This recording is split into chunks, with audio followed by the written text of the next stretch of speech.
অ্যামাজনে সফল হতে চাইলে সবচেয়ে গুরুত্বপূর্ণ ধাপ হলো প্রোডাক্ট রিসার্চ। অনেকেই ভুল প্রোডাক্ট নিয়ে বিজনেস শুরু করে, যার ফলে বিক্রি হয় না এবং শেষ পর্যন্ত লস হয়।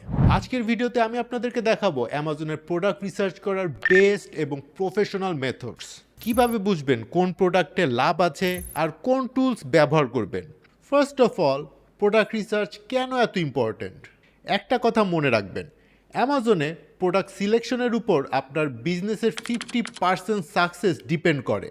একটা ভালো প্রোডাক্ট মানে সেটা সহজে বিক্রি হবে, অ্যাডভার্টাইজিংয়ে খরচ কম হবে আর ভালো প্রফিট মার্জিন আসবে। আর ভুল প্রোডাক্ট মানে হলো বিক্রি না হয়ে স্টক পড়ে থাকা আর অ্যাডভার্টাইজিংয়ের পিছনে টাকা নষ্ট করা। এবার আসছি প্রোডাক্ট রিসার্চ কিভাবে করবেন সেই বিষয়ে। প্রফেশনাল সেলাররা সাধারণত এই 3টা স্টেপে প্রোডাক্ট রিসার্চ করে। Number 1, Amazon search analysis. Amazon search বারে গিয়ে দেখুন মানুষ কি টাইপ করছে। একটা কিওয়ার্ড লিখুন এবং অটো সাজেশনগুলো ফলো করুন। এখান থেকেই বুঝতে পারবেন কোন প্রোডাক্টগুলোর ডিমান্ড বেশি। Number 2, best seller list study.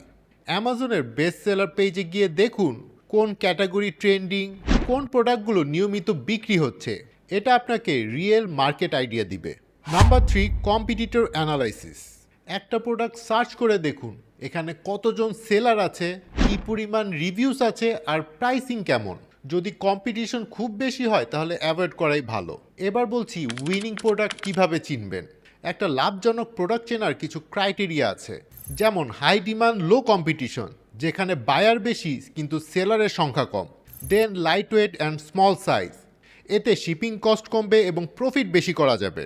Price range $15 to $50, এই রেঞ্জে কাস্টমার বেশি ইম্পালস বাই করে।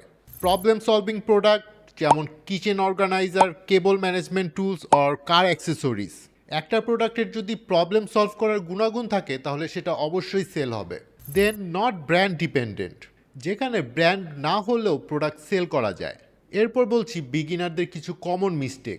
অনেক নতুন সেলার এই ভুলগুলো করেন, যেমন শুধু ট্রেন্ড দেখে প্রোডাক্ট সিলেক্ট করা, প্রফিট ক্যালকুলেশন না করা, হাই কম্পিটিটিভ নিশে ঢোকা অ্যান্ড রিসার্চ ছাড়া সাপ্লায়ার সিলেক্ট করা। মনে রাখবেন অ্যামাজনের প্রোডাক্ট রিসার্চ কোনো গেসিং গেম না, এটা একটা ডাটা ড্রিভেন ডিসিশন। আপনি যদি সঠিকভাবে ডিমান্ড, কম্পিটিশন এবং প্রফিটেবিলিটি অ্যানালাইসিস করেন তাহলেই আপনি সাকসেসফুল হতে পারবেন। আর অ্যামাজন পিপিসি, এসইও আর প্রাইভেট লেভেল নিয়ে যদি আরও ভিডিও দেখতে চান তাহলে অবশ্যই আমাদেরকে কমেন্টে জানাবেন। ভিডিওটি ভালো লাগলে লাইক করুন আর সাবস্ক্রাইব করে আমাদের পাশে থাকুন। ধন্যবাদ।